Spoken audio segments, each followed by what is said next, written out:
Hello everybody, this is Nick, this is Edropian, and in this video I will be benchmarking and studying the performance and behavior of the 1080 Ti in stock mode and OC scan mode on Rainbow Six Siege. Let's do this.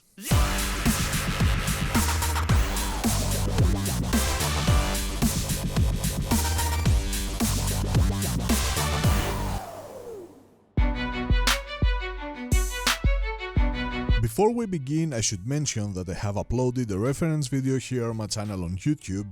where you are also welcome to click the subscribe button and help me grow this channel, in which I am sharing and analyzing all the necessary information you need to keep up with whatever I will be discussing on this one, like the PC hardware and setup, the overclock on the 8700K and the graphs I will be providing, etc. Now, starting with this video, I should explain to you what we will be doing exactly. As you might all be aware by now after watching the reference video, my intention is to end up comparing the performance and behavior between 1080 Ti and 3090 when they run on a system with an 8700K and judge, among other stuff, if there is a considerable bottleneck when someone chooses to upgrade his or her system with a 3090, for example. In addition to that, worth mentioning is my intention to clarify the behavior of the 1080 Ti and 3090 on all given and used nowadays APIs. And this is why I chose to run this comparison of the 1080 Ti in stock versus its performance when overclocked with OC scan. In this video, long story short, I want to establish an understanding on why in all of my future uploads and the benchmarks I will be providing to you, I will only be using the 1080 Ti OC scan mode for comparisons. 1080 Ti nowadays is considered to be obsolete, but knowing well that a huge portion of the market is still rocking 1080 Ti on their systems, I don't want to actually focus on studying in depth the 1080 Ti itself, but what I want instead is, with us understanding what an OC on 1080 Ti brings to the table over stock, to actually put in perspective the best we can get out of the 1080 Ti against the possible decision of ours of moving forward with an upgrade like the 3090, and all that while we remain on a CPU like the 8700K. So, in order for us to move forward, I chose to test the 1080 Ti in stock and in OC on the Rainbow Six Siege Vulkan. Mainly because I consider it to be a well-optimized game implementation on Vulkan, and because that will help me to come up with conclusions. We will be focusing on 4 different states of gaming regarding resolution and graphic settings, which will be 1080p with all graphics on the ground, literally,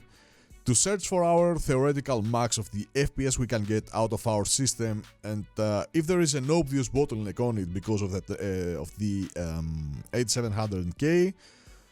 1080p with all graphics on their maximum by all means, to see and judge at what level we get GPU bound on a lower resolution like 1080p, where the CPU is considered by many to be a limiting factor even on that scenario. 1440p with all graphics on the ground to judge again the theoretical max we can get for this resolution and understand what our actual limiting factors are.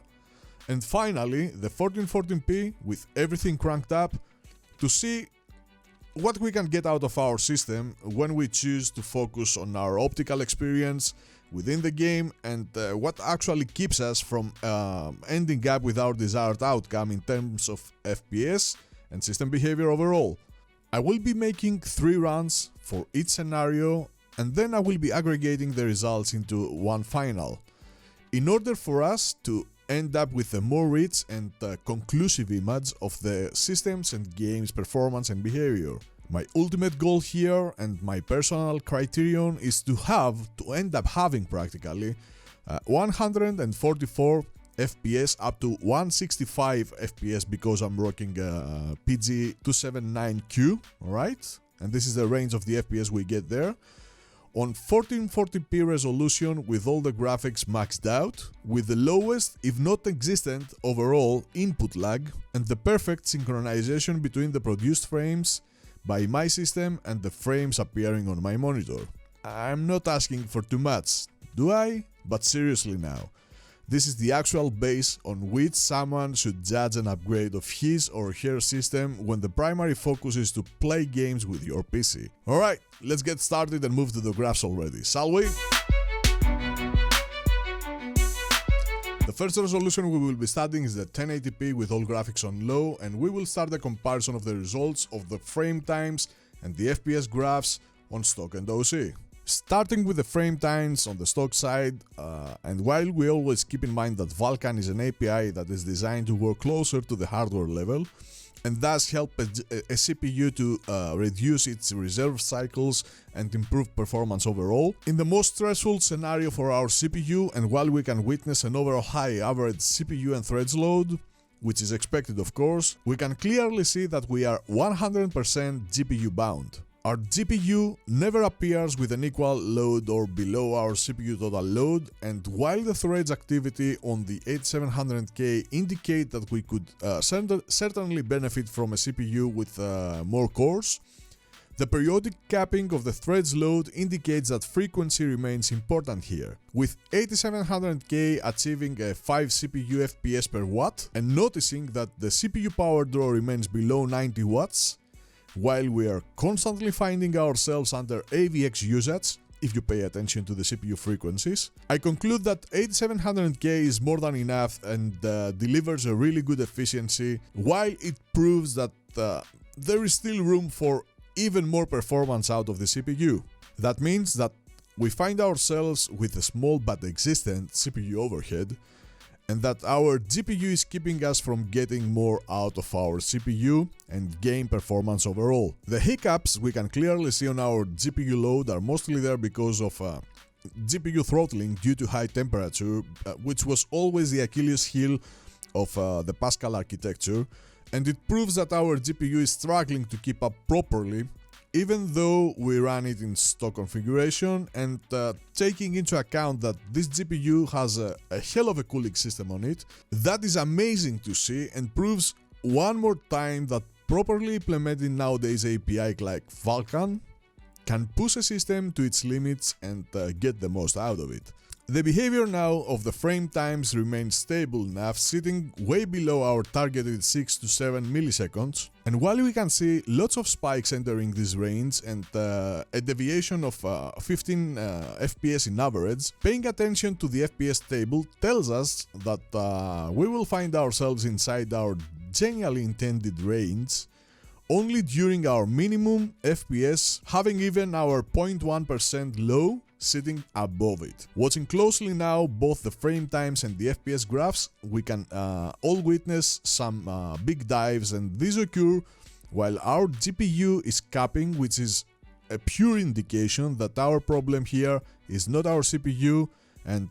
with our median up to 393 FPS, I believe that even with our current configuration we have more than enough FPS and there is no imminent need for a CPU upgrade of ours. Taking now all I said up to this point into deep consideration, let's move to our OC side to see if all I said so far are right. And starting with the dives I mentioned last, we can clearly see that when we get greater core frequency on our GPU, the overall image is starting to become slightly normalized, even though we get slightly higher deviation on the produced frames per second. We can also witness more power draw from our GPU and slightly higher load on our CPU. That reflects, and it is easy to spot also by paying attention to the FPS table. FPS aside, we can see that the OC of the GPU is raising considerably our lows, while it also results in more FPS averages across the range of all the FPS percentiles. Both the overall system behavior normalization and the gains we get are not only welcome but wanted from us and clearly prove who is actually keeping us behind here. But are we actually held behind here? We found ourselves in a bare bones graphics aside scenario, and I believe that I speak for all of us when I say that we want a similar behavior overall, but including the game's graphics at the same time. So, how do we get there when we find ourselves with an 8700K and a 1080 Ti? We will get to that during our later graphs and especially the upcoming videos, I promise you that. So, Click the subscribe button, share this video, and keep in touch to find out. So, before we leave behind the 1080p all low resolution, there are two more graphs to go through in order for us to have the full picture here. Let's do this. If you happen to have made the right move and watched prior to this video the reference video I have uploaded, I'm sure that you are finding yourselves to be more than familiar with these graphs, and that is a good thing because I will just dive right into the conclusions here. By watching the graphs, you can now realize why most of the times you will hear me say that when it comes down to competitive gaming, and especially FPS competitive gaming, all our options are actually an one-way road of decisions for us. Yeah, that's the simplest way to put it. Even though we get a sick amount of FPS and everything looks fine with our frame times licking the zero, we still get 7 ms on average input lag delays, leaving out of the equation on that calculation of mine other input delays like our peripherals delays, etc. When it comes down to competitive gaming, you want the best GPU your pocket can buy, in addition to the best CPU your pocket can buy, with the lowest graphics possible, and unfortunately stick with 1080p and probably on a TN panel with the sickest refresh ratio there is. You will understand better what I'm talking about later down this video and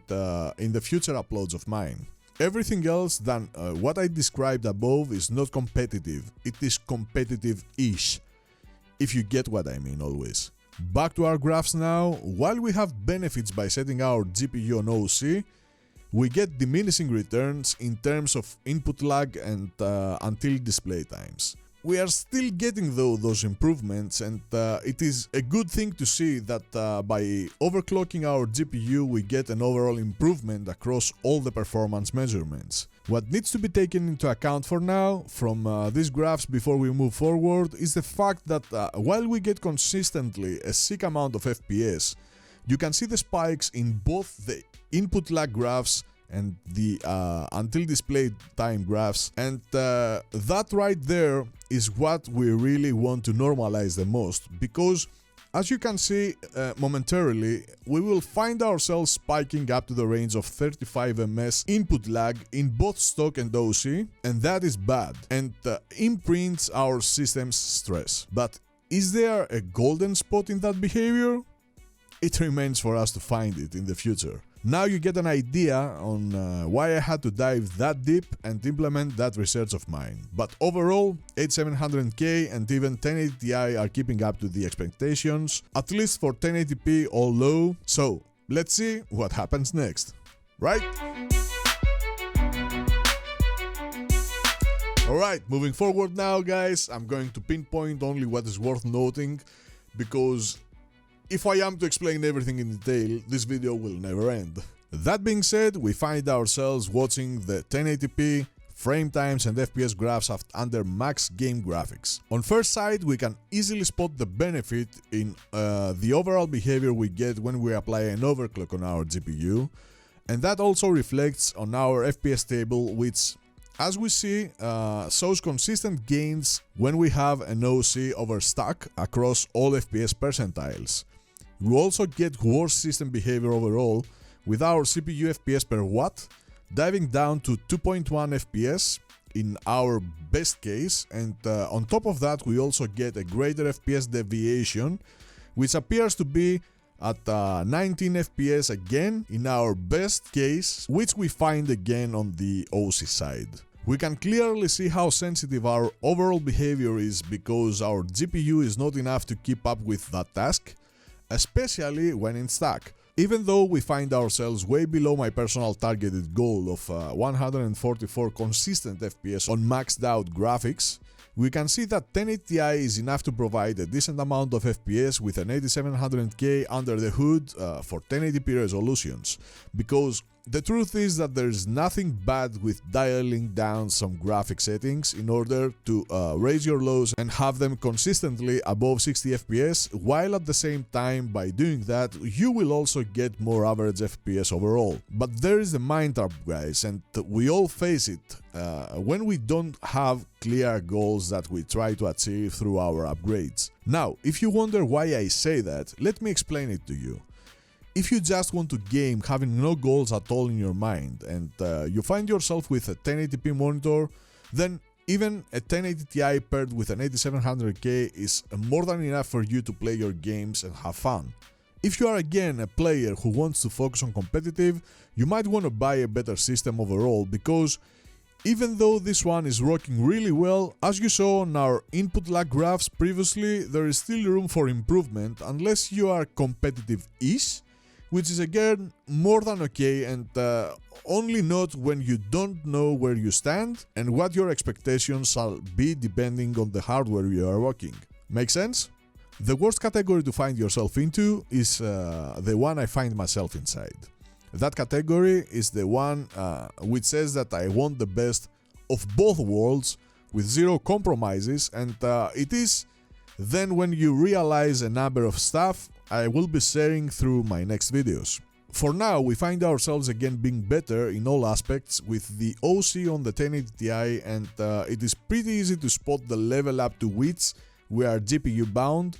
and even if we are on 1080p, when we get in a scenario with maxed out graphics, we find our 8700K chilling down to 26% usage on average. So, is 8700K an issue? By all means, no. And let me prove that once again to you by switching now to our 1080p max input lag and until display times delays graphs. Out of the box, you can now understand what I was talking about when we were still on 1080p all low input lag and sync graphs. Can you see the difference between stack and OC on these graphs? Can you see the level of impact the GPU has in system behavior when it comes down to input lag and sync delay? I bet you are. And while we can easily understand why the OC state of this GPU is far superior state to the stock one, we should also pay attention on the level up to which our delays have increased when we maxed out our graphic settings. We are now finding ourselves rocking 35 ms input lag in the best case scenario, and the time it takes for a frame to appear on our monitors takes up to 10 milliseconds, which by all means is unacceptable in terms of competitive gameplay. I will leave it to you to pause this game and study these graphs even more on your own, and I will move eventually forward to take us into the 1440p spectrum now to see what happens when we decide to increase the resolution. Getting started now with 1440p in all low, we can see again the superiority of having an OC on 1080 Ti. Even though we are in an all low setup where we should expect to see the CPU playing some role in the overall behavior,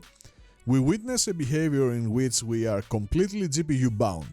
which is pretty logical considering we were still 100% GPU bound even on 1080p low. The 1440p resolution, even on low, starts to show the level of stress we apply on our GPU, making the stock mode a really bad decision due to its abysmal deviations in comparison to the OC, where the FPS and the frame times deviation becomes normalized and dives down to 10 FPS.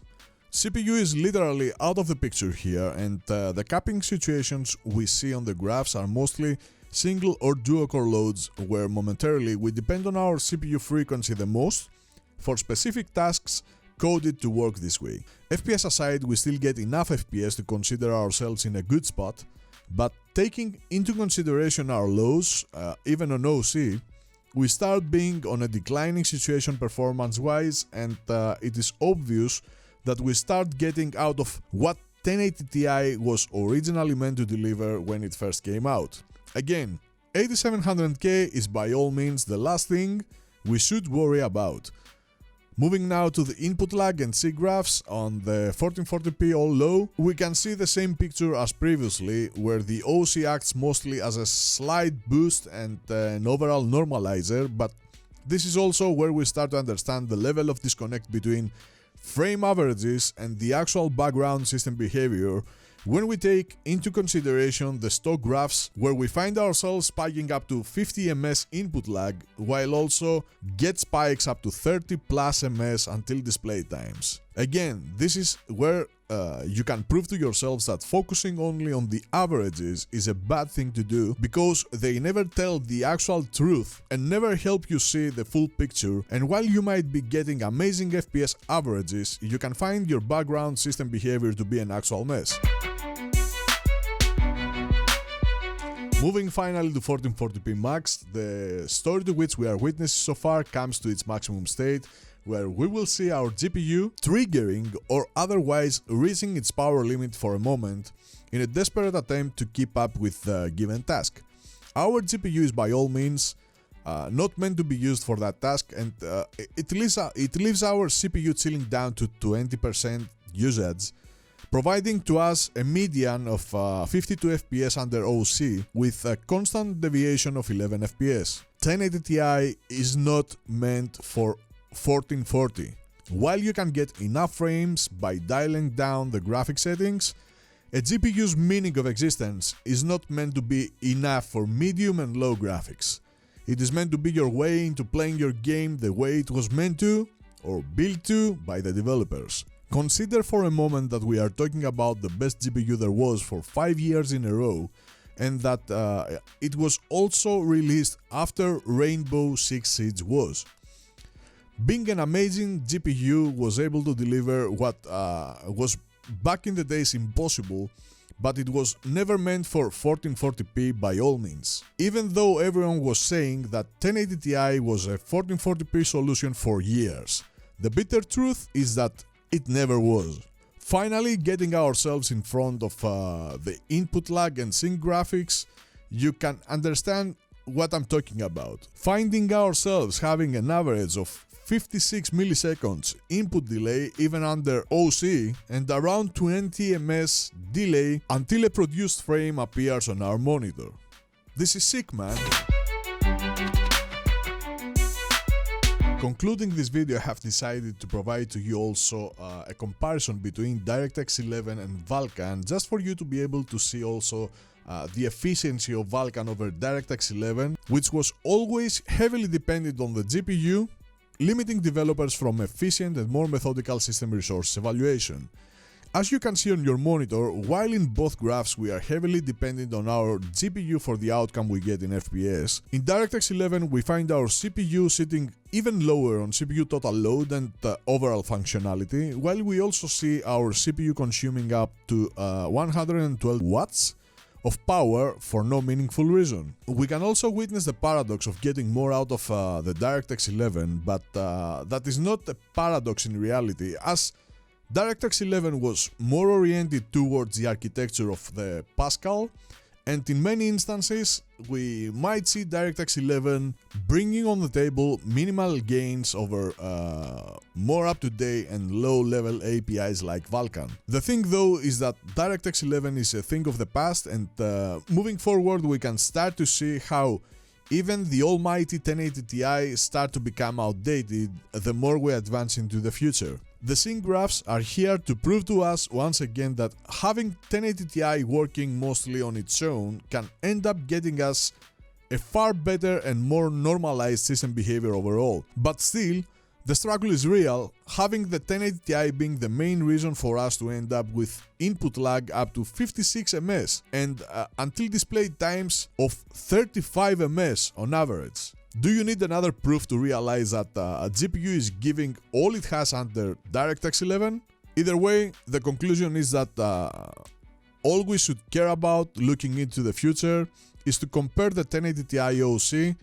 against everything else in order for us to end up being in a position through which we will be able to draw meaningful conclusions regarding any possible upgrade we might consider. The whole picture will become more clear for you when I start diving and comparing 1080 Ti with 3090. Until then, make sure to have clicked the subscribe button on this channel, share this video of course, and find me in social media for even more interesting stuff from times to times. And let's get to our final graph to compare all we saw today with each other. Finally, it is time for a classic bars graph, don't you think? Now, the only thing I have to say here is that I will never give you the average FPS as everyone else does, and I believe that I did prove to you why so far. The average FPS is misleading in more than one ways, and while it can be effective by momentary stutters and other situational FPS dives or spikes, it is still a metric to consider but not to focus on. I find the median value to be far more immune to anything situational, and by having the median value and the 1% loss, all we miss in order to get the full image here is the level of deviation we get, which will actually help us see far more representative image of what can actually be expected.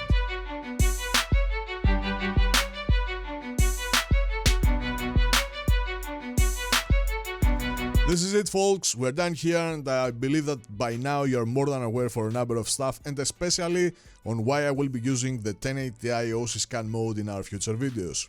Now, stay put, because I will be coming back with a new and probably even more interesting video for you, and that being said, I'll see you on the next one.